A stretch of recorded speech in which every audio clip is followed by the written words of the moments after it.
Naami din ni karon sa restaurant sa Canton din sa may Tambakan kay moabotay na silang Ate Bitsy.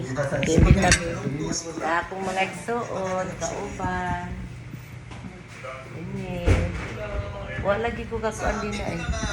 Nade restaurant din ni no? Nade restaurant din ni. Kanto sa una, kanto. Ah, Canton sana. Kanto ba yan?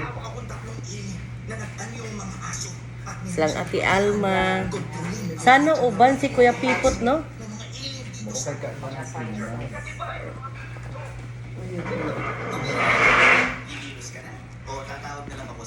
Nagbunata pinuntan na. Muna tapos. Ani. Si Ate Bitsy. Mami. Si Ate Alma. Ano ko maulay, ano ko maulay. Thanks for watching.